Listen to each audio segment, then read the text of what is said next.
श्री गोवर्धननाथ पाद युगलम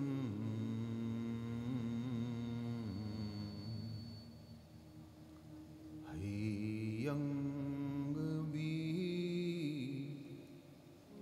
न प्रियम नित्यं श्री मथुरादिपं सुखकरं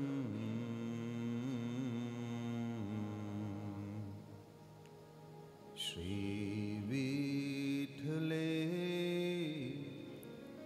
शम्मुदा श्रीमद्वारवतीश गो कुलपति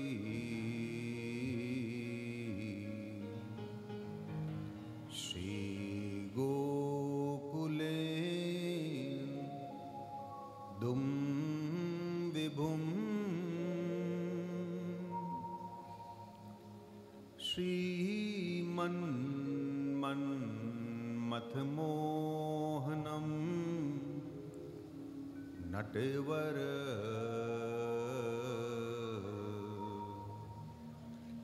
श्रीबालकृष्णं भजे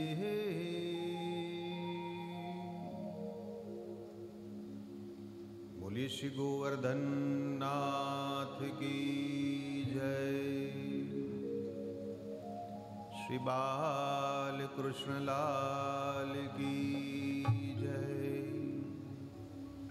श्री श्याम सुंदरे श्री यमुने महारानी की जय।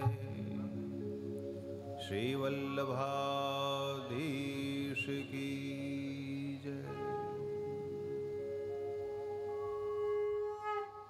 जय गोपाल है राधे कृष्ण गोविंदे गोविंदे।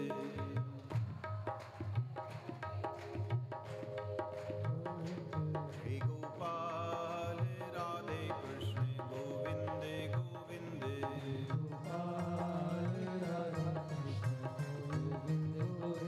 कृष्ण गोविंदे गोविंदे कृष्ण गोविंदे गोविंदे। कृष्ण गोविंदे गोविंदे कृष्ण गोविंदे गोविंदे। कृष्ण गोविंदे गोविंदे कृष्ण गोविंदे गोविंदे। कृष्ण गोविंदे गोविंदे कृष्ण गोविंदे गोविंदे। श्री गोपाल राधे कृष्ण गोविंदे गोविंदे।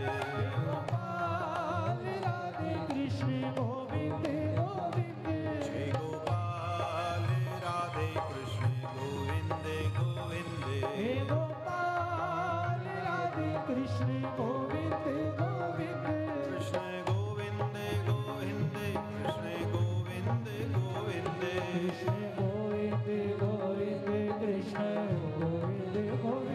कृष्ण गोविंदे गोविंदे कृष्ण गोविंदे गोविंदे। कृष्ण गोविंदे गोविंदे कृष्ण गोविंदे गोविंदे। जय गोपाल राधे कृष्ण गोविंदे गोविंदे। हे गोपाल राधे कृष्ण गोविंदे गोविंदे। जय गोपाल राधे कृष्ण गोविंदे गोविंदे। हे गोपाल राधे कृष्ण गोविंदे गोविंदे। कृष्ण गोविंदे गोविंदे कृष्ण गोविंदे गोविंदे। कृष्ण गोविंदे गोविंदे कृष्ण गोविंदे गोविंदे। कृष्ण गोविंदे गोविंदे कृष्ण गोविंदे गोविंदे। कृष्ण गोविंदे गोविंदे कृष्ण गोविंदे गोविंदे। जय गोपाल राधे कृष्ण गोविंदे गोविंदे। हे गोपाल राधे कृष्ण गोविंदे गोविंदे। जय गोपाल राधे कृष्ण गोविंदे गोविंदे। हे गोपाल राधे कृष्ण गोविंदे गोविंदे। कृष्ण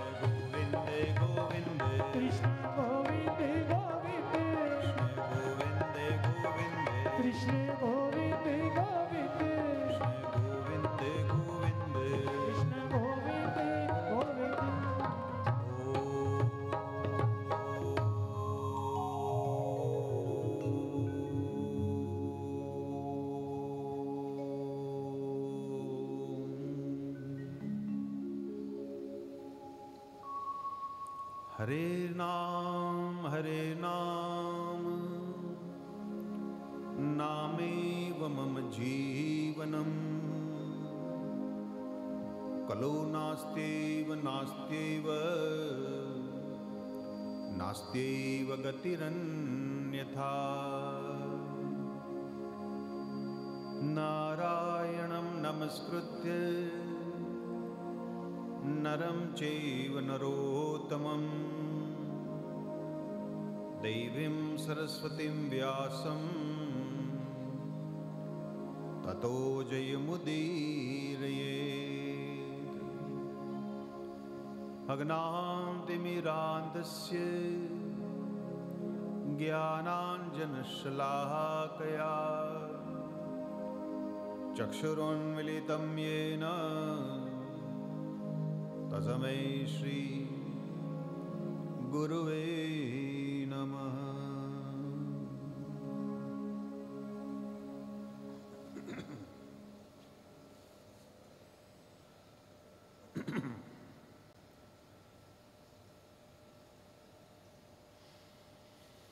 वसिष्ठयुवाच दीर्घं वैरम् असूया च असत्यं ब्रह्मदूषणं पैशून्य निर्दयत्वं च जानीयात् क्षुद्रलक्षणम्।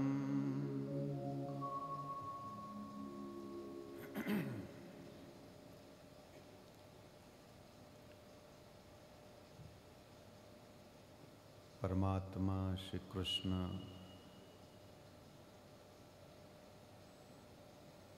जीव मात्र के लिए उनके कल्याण के लिए सदा के लिए तत्पर है।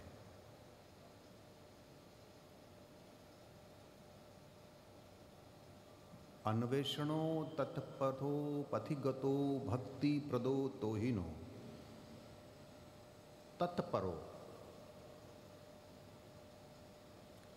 फॉर एवर रेडी, हमेशा के लिए तैयार है।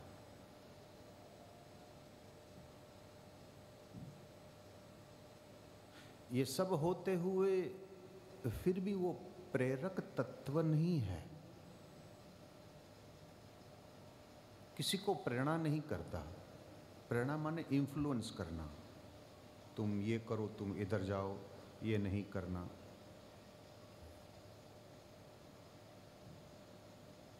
वेदांतियों का ब्रह्म जो है वो व्यवस्था करता है बस, और व्यवस्था करने के बाद उनमें साक्षी भाव है। जब व्यवस्था है और ईश्वर तत्व साक्षी है और जीव को हमने कर्ता कहा, तो इसका फल क्या हुआ?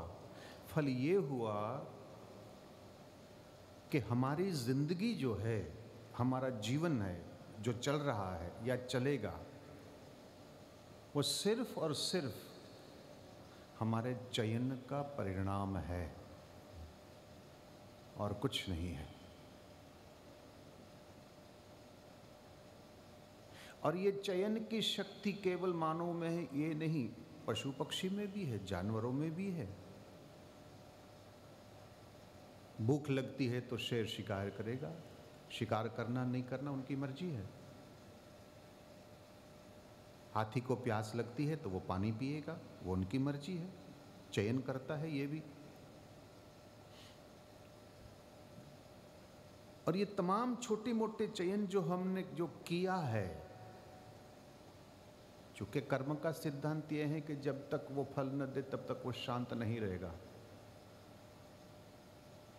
नित्य कर्म, नैमित्य कर्म, प्रारब्ध कर्म, विशेष कर्म, इनकी सबकी कैटेगरी होती है, आयाम है सबका।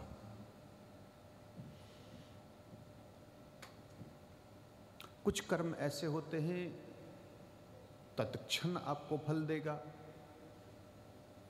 कहीं 2-4 दिन लगेगा, कोई 2-4 महीना लगेगा, 5-10 साल लगेगा, 10-20 जन्म लगेगा। लेकिन नियम उसी का ये है कि जिस प्रकार से किसी भी प्रकार का कर्म हो, विज्ञान भी इसकी पूर्ति करता है कि कहीं न कहीं उसका प्रतिकार तो होगा ही। यानी जैसी ध्वनि वैसी प्रतिध्वनि, वो प्रतिध्वनि तो आएगी ही। कब आएगी कोई नहीं कह सकते। तो हम लोग जो है जीवन में जो घटना घटती है उसका कारण बहुत कम लोग हैं जो अपने आप समझते हैं। हम दूसरे को ही समझेंगे। मेरा जन्म अमीर परिवार में नहीं हुआ तो मेरी ये हालत हो गई। मेरे पापा ने मेरे को शिक्षा दीक्षा पढ़ाई तक नहीं करवाई तो मैं ये हो गया। पत्नी ठीक नहीं मिली तो मैं दुखी हो गया। मुझे मौका नहीं मिला था, नहीं तो मैं कहां से कहां पहुंच सकता था। ये सारे के सारे, सर्वप्रथम तो ये वाक्य जो है अज्ञानता में से जन्म हुआ है, और दूसरा चूंकि वो उनकी परिस्थिति जो है उससे अनुरूप है, इसीलिए वो बोल रहा है। अंदर से तो कहीं आवाज है कि मैं निराश हूं, और वो कहीं हद तक जानता भी है कि करता भरता हरता मैं ही हूं। मैंने भगवान वशिष्ठ की स्मृति में से एक आपको श्लोक 2 लाइन का सुनाया है।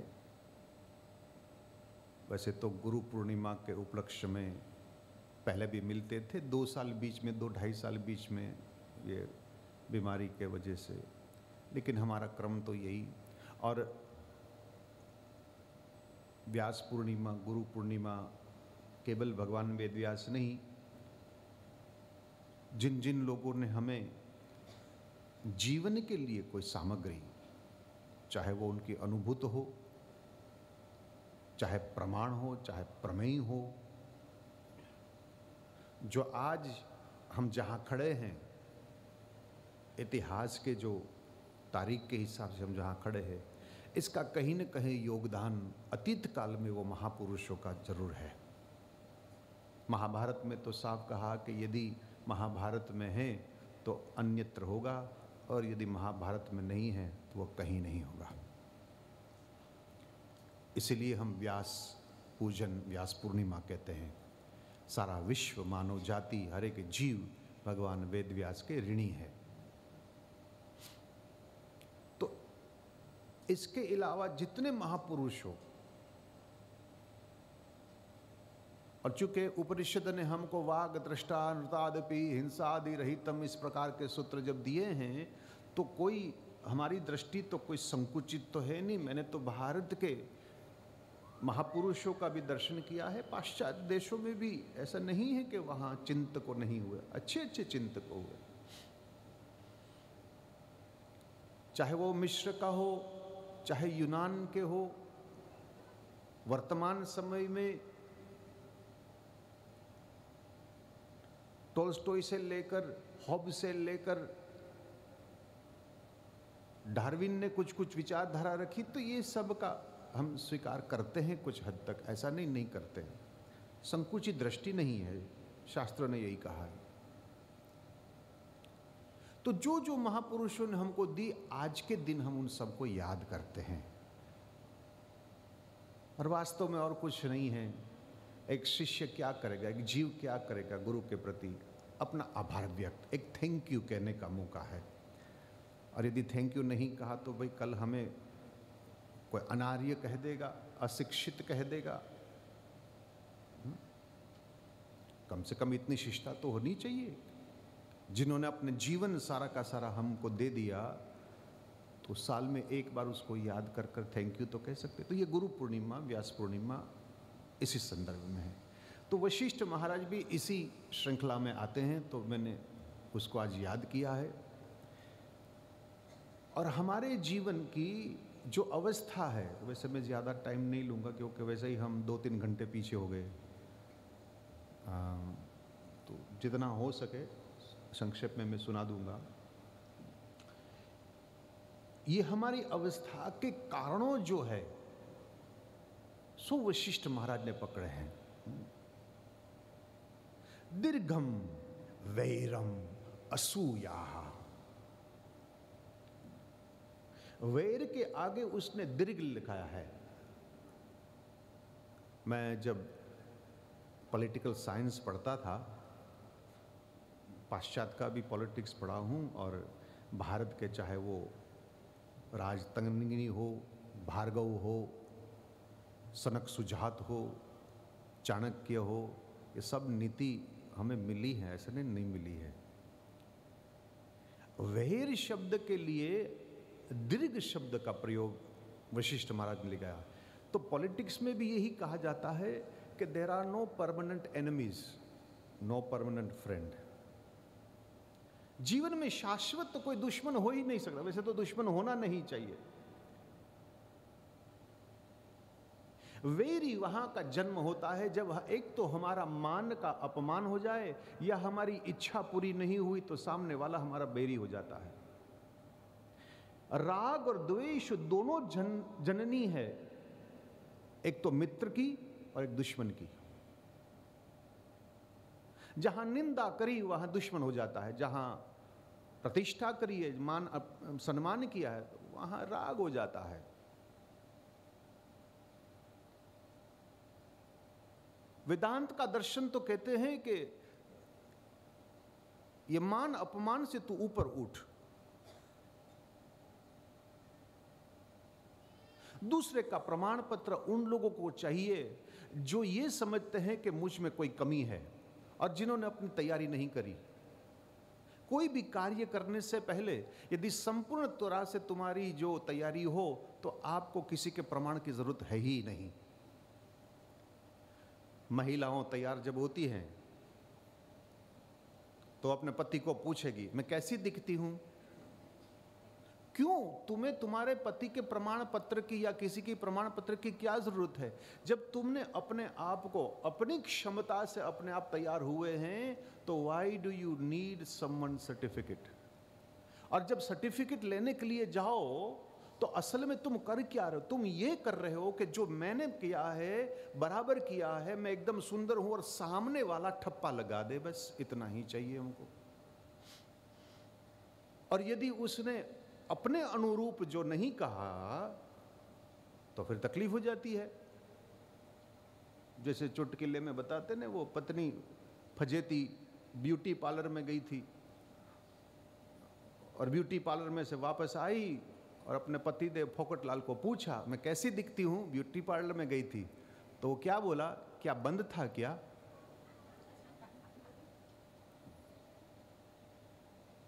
पूछा ही क्यों?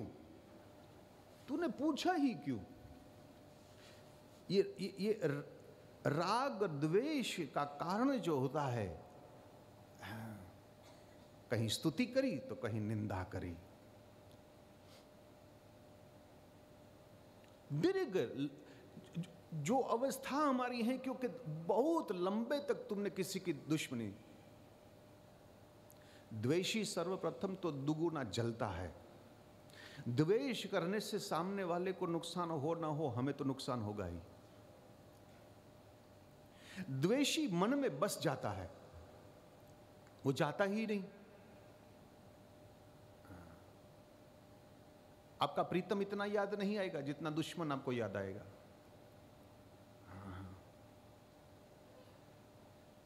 निजमय प्रभु देखे ही जगत अब कहीं सन करहूं विरोध। मानसकार तो कहे कि ये अपना ही स्वरूप में सारी दुनिया को देखता हूं तो अब मैं किसके साथ विरोध, किसके साथ बैर करूं?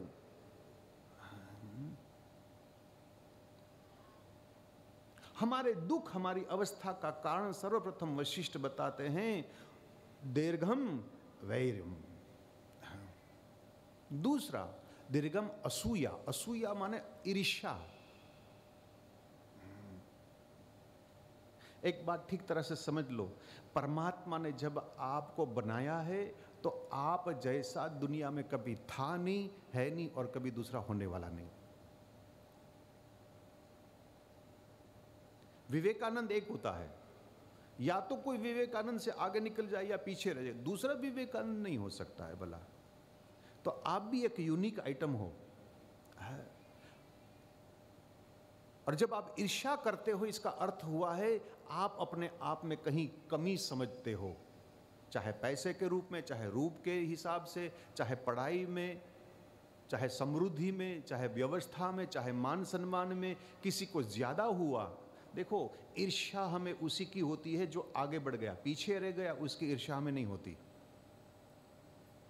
आपके पास 3 कमरे का फ्लैट है और किसी के पास 2 कमरे का है, तो आप 2 वाले की ईर्ष्या नहीं करोगे, जिसके पास 5 कमरा है ना आप उसकी ईर्ष्या करोगे। जो आगे बढ़ गए उसी की होती है। जो मिला, जहां मिला, जैसे मिला, जब तक मिला। विष्णु पुराण में तो साहब बताया, यदृच्छालाभ संतुष्टो। जिस समय, जहां, जितना, जब तक। और याद रखो, परमात्मा ने आपके हिसाब से, आपके जीवन के हिसाब से आपकी जिस चीज की जरूरत है वो दे दिया है। जिस चीज की आपकी जरूरत नहीं है या आपकी चाह है, आपकी मांग है, उसकी व्यवस्था इस दुनिया में नहीं है, इसकी नहीं है। हम कई बार मंदिरों में जाते हाथ जोड़कर, अरे भगवान तुम तो लक्ष्मी पत्नी और लक्ष्मी जी आपके चरण की सेवा करे, थोड़ी बहुत इधर नहीं देता इसीलिए या तो आपकी योग्यता नहीं है। ये आपने सुना है ना, कई लोगों को लॉटरी लग जाती है। मुझे याद है जब लॉटरी निकली थी लंदन में, और पहली बार जो लॉटरी 18 मिलियन, वो जमाने में बहुत बड़ा आइटम होता था वो, और वो एक फैक्ट्री में झाड़ू करने वाला कोई आदमी था, उसी को लगी। तो दुनिया भर के कैमरा आए, पत्रकारों आए कि भाई ये झाड़ू लगाने वाले को 18 लग गया। तो पूछा कि भाई तेरे को इतना पैसा मिल गया, तू अब करेगा क्या? अब क्या कहा? बोले मैं एक बढ़िया मकान लूंगा, अच्छी सी गाड़ी होगी, पत्नी को गहना ले दूंगा, उनके कपड़े होंगे, और फिर मित्र वृंद हैं, परिवार वाले, उसको पार्टी में दूंगा, खूब नाचेंगे, गाएंगे, खाएंगे, और एक फॉरेन में जाकर बढ़िया सा मैं हॉलीडे कर आऊंगा। इसके आगे उनकी सोच है ही नहीं, इसके आगे उसकी सोच है ही नहीं। तो परमात्मा क्यों देवे तुम्हें? मंदिरों में मांग रहे, आप करोगे क्या? मैं आपको पूछूं, उनको तो 18 मिलियन, आपको 18 करोड़ रुपया की आज शाम तक आपको लॉटरी लग जाए, तो प्रथम काम आप क्या करोगे बताओ? प्रथम काम, पहला, सूटकेस भर भर कर आपके पास 18 करोड़ रुपया आ गया, आप पहला काम क्या करोगे बताओ? क्योंकि आपकी दुनिया है ही नहीं, इतनी सोच है ही नहीं। परमात्मा आपको 18 करोड़ रुपया देकर करोगे क्या? आप भी उन्हीं की तरह बढ़िया से बढ़िया, हम पाली हिल में हम एक बंगलो ले लेंगे, है ना, और जो बढ़िया से बढ़िया गाड़ी होगी, जेठानी के पास वो जो है ना 5 तोला का जो सेट है, मैं 10 तोला का लेने वाली हूं। भगवान करे आप लोगों को सबको 18 लाख की आज लॉटरी लग जाए, तो पहला एक काम करना, गाय के पास जाकर गाय को घास खिला देना। अब जितने लोगों ने ये ताली बजाई, अपने आप को पूछो, ये विचार आप में आया था? आया था।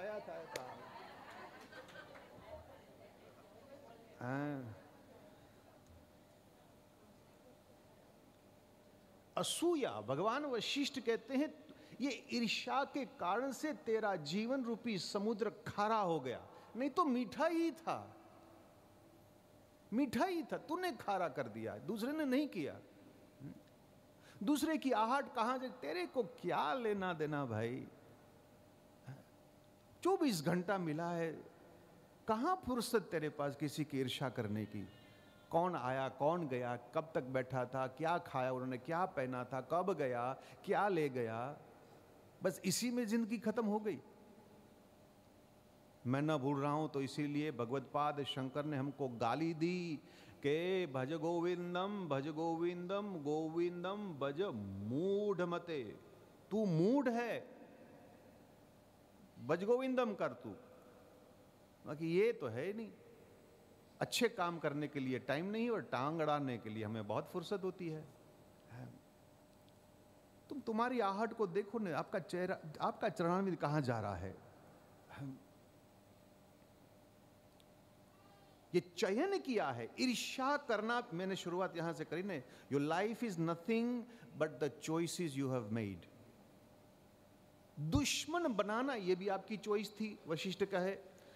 ईर्ष्या करना भी ये भी आपकी चॉइस है, यही आपने चयन किया है। असत्यम, भगवान वशिष्ठ तीसरा कारण बता रहे हैं आपका जीवन जो है बिगड़ा। असत्य बोलना भी चयन आपने किया है, कोई जबरदस्ती तो कोई मार तो नहीं रहे आपको कि तुम झूठ बोलो। भगवान वेद के प्रसिद्ध घोषणा कर रहे हैं, सत्यम एव जयते नानृताम।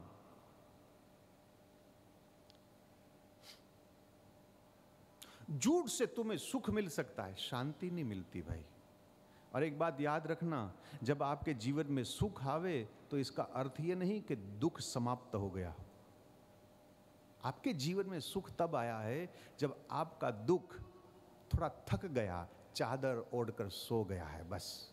और सोया हुआ कब जागे, सोया हुआ कब जागे। गाफिल मत होना, थोड़ा सुख हो जाए तो जेब में 50 रुपये आ जाते ना, तो ये दूसरे का अपमान करना शुरू कर देता है। वो अपने आप को कुछ समझता है, मेरे पास 50 रुपया हो गया।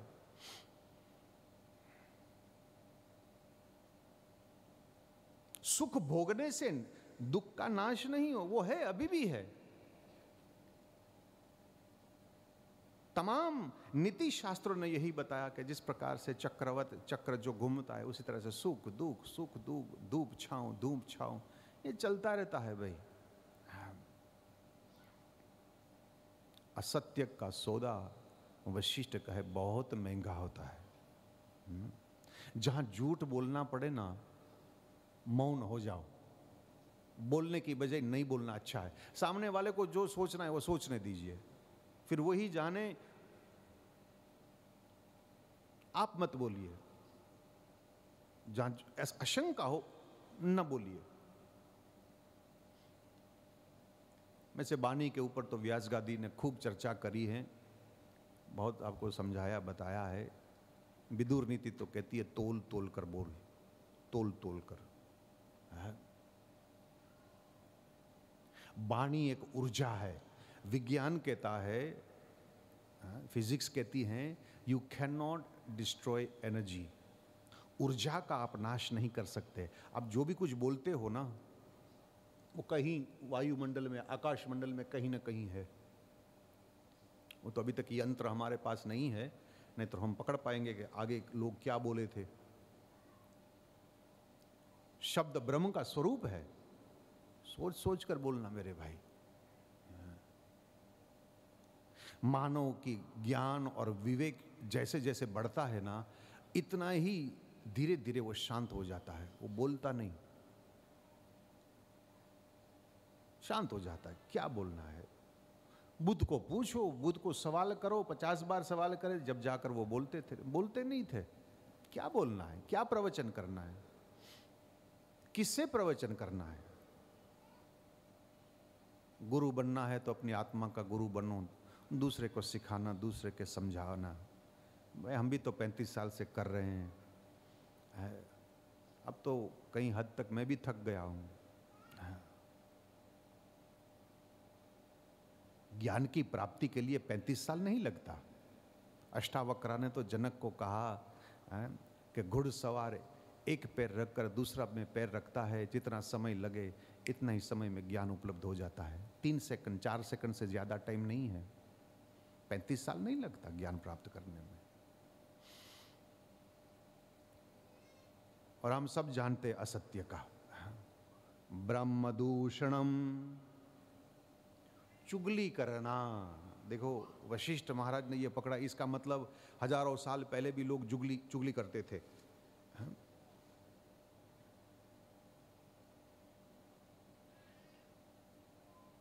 दूसरे के जीवन में मत जाओ मेरे भाई।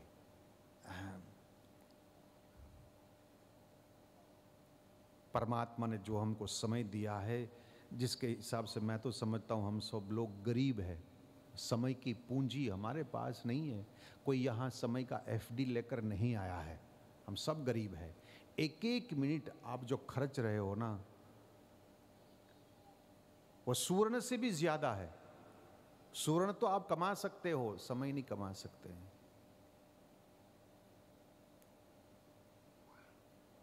बेकार काम में समय तूने व्यर्थ कर दिया है। एक अकाउंटेंट के नाते से मुझे याद है, वो साल में एक बार बैलेंस शीट बनाते हैं ना, जैसे आज भी कंपनियां होती हैं, व्यापारी लोग, कि भाई कितना मुनाफा हो, क्या नुकसान हो, पता चलता है। हमारे पास कितना सामान है, कितना नहीं है, कितना रोकड़ है, कितना जमा इत्यादि, ये बैलेंस शीट। आप रोज बैलेंस शीट करो आपकी सोने से पहले। मैंने आज क्या किया जो मैं यमराजा को बता सकूं कि देख भाई आज मैंने ये किया है, और तू मेरे को दंड नहीं दे सकता।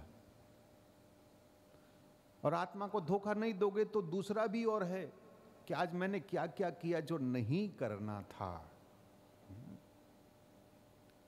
मानव को जब ये समझ में आ जाए ना कि मेरे को ऐसे नहीं करना चाहिए, तो जो करना है वो तो अपने आप ठीक हो जाएगा। तुम पाप को छोड़ दो तो आपकी हर एक क्रिया पुण्य हो जाती है। अधर्म को छोड़ दो तो हर एक क्रिया आपकी धर्म में ही है। आप झूठ को छोड़ दो तो जो भी कुछ बोलोगे वो सत्य ही सत्य है। लेकिन लाख कोशिश करे ये छूटता नहीं। गोस्वामी जी कहे तब ते जीव भयो संसारी। इसी संसार में जाकर वो स्वयं आकर गिरा। ही सुने, धक्का किसी ने नहीं मारा था भाई आपको। जो चयन किया है उसी हिसाब से। पे शून्य निरदयत्वम निरदयत्वम।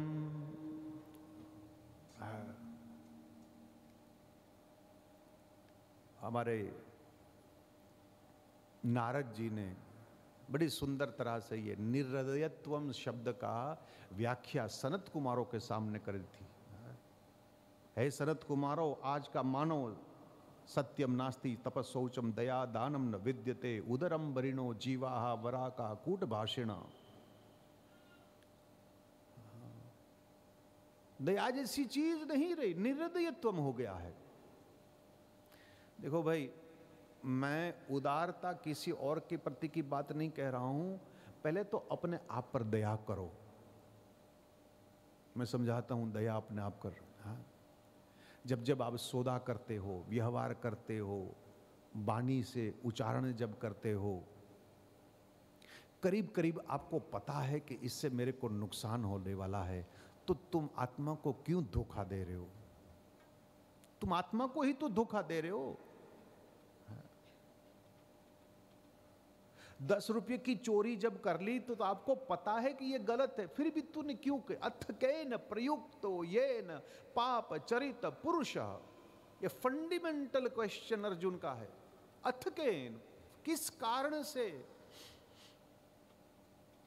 मतलब ये है कि भाई वो जमाने से लेकर आज भी ये आत्मा को धोखा देते आ रहा है। नहीं तो अर्जुन ये सवाल नहीं पूछता। उन्होंने पूछा था भगवान को कि ये क्यों करता है, जब इनको पता है कि ये गलत है तो भी करता है ये। भगवान ने तो थोड़ा डाइवर्ट कर लिया कि भाई ये तो काम क्रोध लोभ ईर्ष्या इस प्रकार के कारण से इसमें वश आकर जीव इस प्रकार का कर्म करता है। लेकिन नहीं, मैं ये नहीं मानता हूँ। मतलब भगवान को नहीं मानता और उनकी बात नहीं मानता, ये नहीं। वहाँ तो टाइम नहीं था ना विस्तार करने का।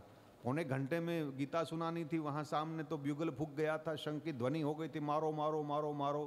अब ज्यादा प्रवचन कहाँ करे प्रभु, उन्होंने तो शॉर्ट में बता दिया। मैं तो मानता हूं कि दुर्गुणों भी बहुत सभ्य है। बहुत सभ्य है। क्रोध की जरूरत है, लोभ की जरूरत है, काम की भी जरूरत है, ये सब की जरूरत है। परमात्मा ने, ब्रह्मदेव ने जो बनाया तो कोई भी चीज निरर्थक नहीं है, सबकी उपयुक्तता है, वरना ये बनाता ही नहीं, भले सूक्ष्म क्यों ना हो, लेकिन उसकी कहीं ना देयर इज ए यूटिलाइजेशन। ये यूटिलाइजेशन आदमी समझ जाए, सीख जाए, तो ये दुश्मन नहीं है, दुर्गुण नहीं, ये सद्गुण है। तो फिर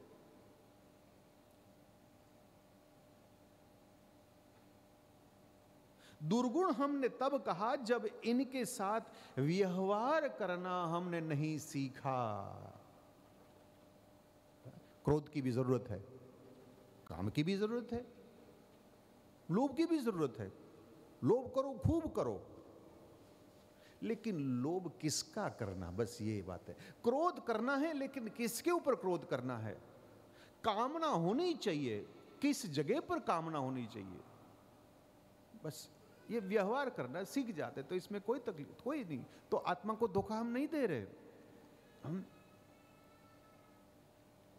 वशिष्ठ महाराज कहे कि ऐसे ऐसे ये चयन तूने किया है, इसीलिए तेरा जीवन रूपी समुद्र जो है वो खारा हो गया।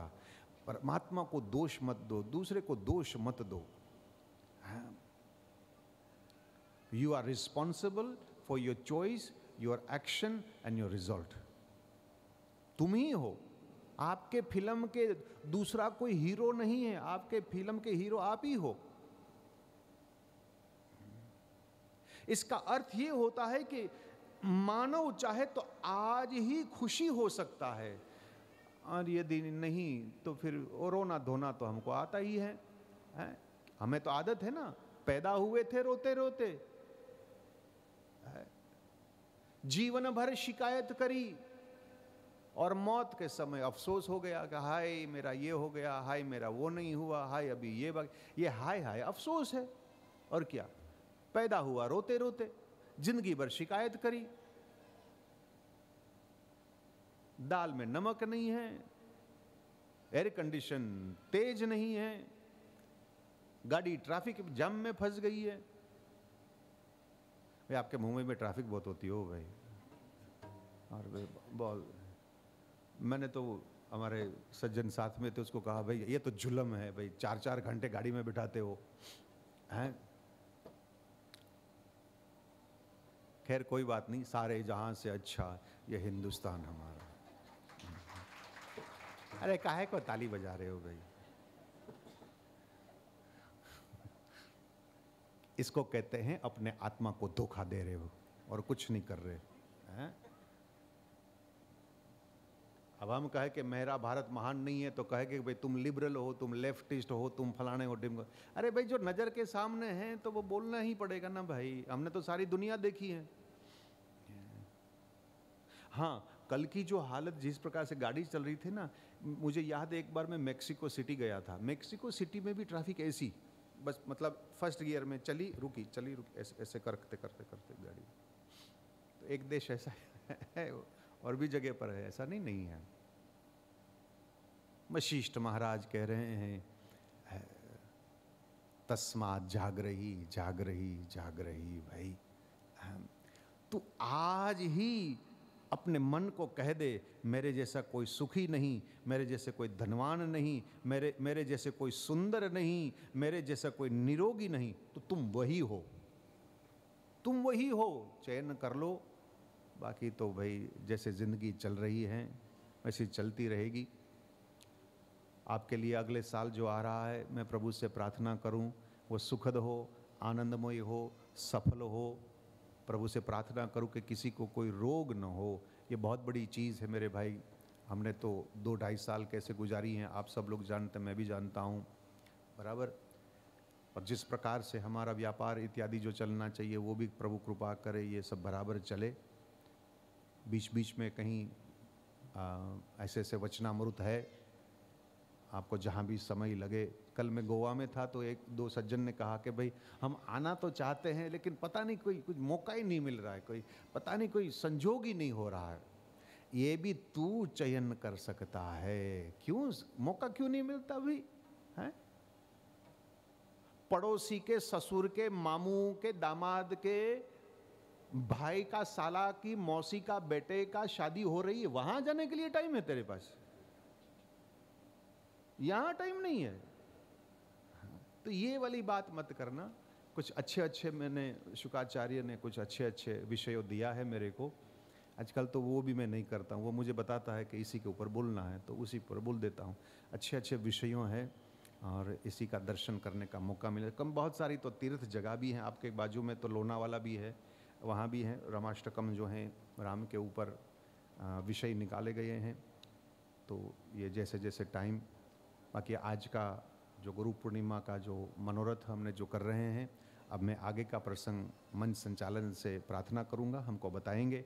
आप अपने अपने स्थान पर बैठे रहें, जो आपको बताया जाए, जो आपको कहा जाए उसी तरह से हमें करना है। और ठाकुर जी की सेवा प्रश्नोत्तरी हो तो इसके बाद दर्शन इत्यादि वगैरह, आप अपने अपने स्थान बैठे रहें। अब मैं मंचालन हमारे जोशी जी जो हैं, जो इसको मैं सौंपता हूँ।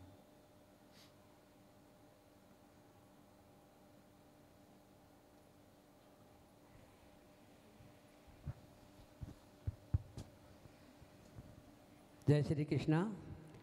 परम आदरणीय सदगुरु जी ने हमें बहुत ही सुंदर ज्ञान की बातें बताई। वो सब बातें अपने जीवन में उतारने योग्य हैं। हम सभी को ये प्रण करना चाहिए यहाँ पे, जो सदगुरु जी ने हमें बातें बताई हैं राग और द्वेष के बारे में, वो हमें अपने जीवन में ग्रहण करनी चाहिए।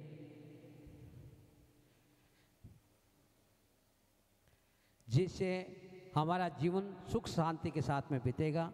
अब आगे के प्रोग्राम के लिए ब्रह्म संबंध सदगुरु जी ने आज देने का हमें आज्ञा की है। तो जिन जिन भाई बहनों ने जो नाम लिखाए हैं उनसे मैं निवेदन करूंगा कि करबंद आकर के और यहाँ पे सदगुरु जी से ब्रह्म संबंध ग्रहण करें। अच्छा अच्छा। अब मैं दीदी से प्रार्थना करता हूँ कि वो पहले भगवान की पूजा करें।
श्री राम।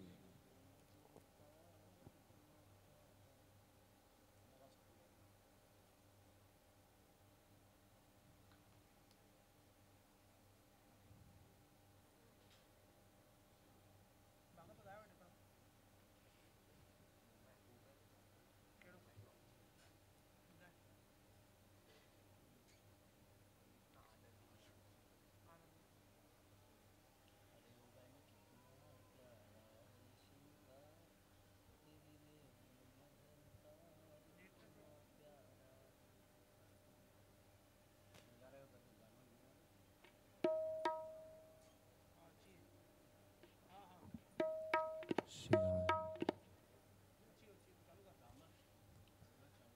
आनंद ही आनंद बरस रहा, बलिहारी ऐसे सतगुरु की आनंद। आनंद बरस रहा, बलिहारी ऐसे सतगुरु की। ओ आनंद ही आनंद बरस रहा, बलिहारी ऐसे सत सतगुरु की आनंद ही आनंद बरस रहा बलिहारी ऐसे गुरुवर की हो बलिहारी ऐसे सतगुरु की बलिहारी ऐसे सतगुरु की हो बलिहारी ऐसे सतगुरु की बलिहारी ऐसे सतगुरु की हो बलिहारी ऐसे सतगुरु की ओ बलिहारी ऐसे सतगुरु हो आनंद ही आनंद बरस रहा बलिहारी ऐसे सतगुरु की आनंद ही आनंद बरस रहा बलिहारी ऐसे सतगुरु की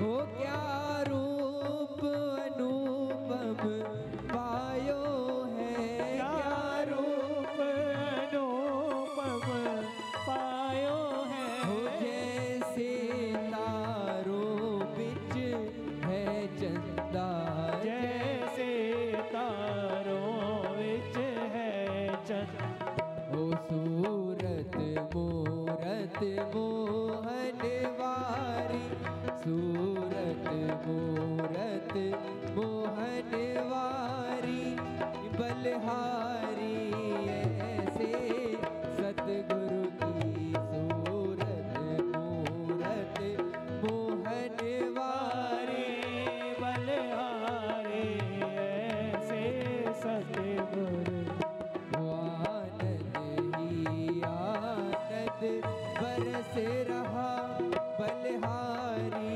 ऐसे सतगुरु की आनंद बरस रहा बलिहारी ऐसे सतगुरु हो धन भाग्य हमारे आज हुए धन भाग्य हमारे आज हो शुभ दर्शन ऐसे सतगुरु के शुभ दर्शन ऐसे सतगुरु हो पावन कीनी भारत भूमि पावन की भारत भूमि हो बलिहारी ऐसे सतगुरु की ऐसे सतगुरु की हो आनंद ही आनंद बरस रहा बलिहारी ऐसे सतगुरु की हो क्या ज्ञान छटा जैसे इंद्र घटा क्या ज्ञान जटा कैसे हो बरसत वाणी अमृत धारा हर सतवारी अमृत धारा हो मधुरी मधुरी अजब धुनी वो मधुरी मधुरी अजब बलिहारी ऐसे सतगुरु की वो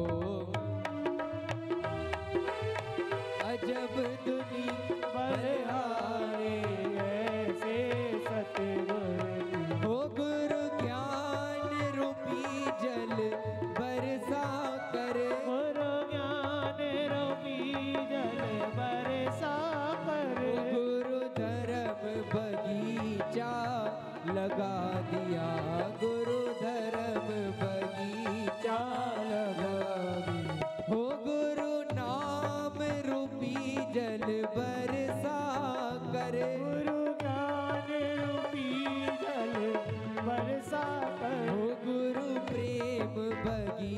बगीचा लगा दिया। गुरु प्रेम बगीचा लगा दिया। हो खिल रही ऐसी फुलवारी बलहारी, ऐसे सतगुरु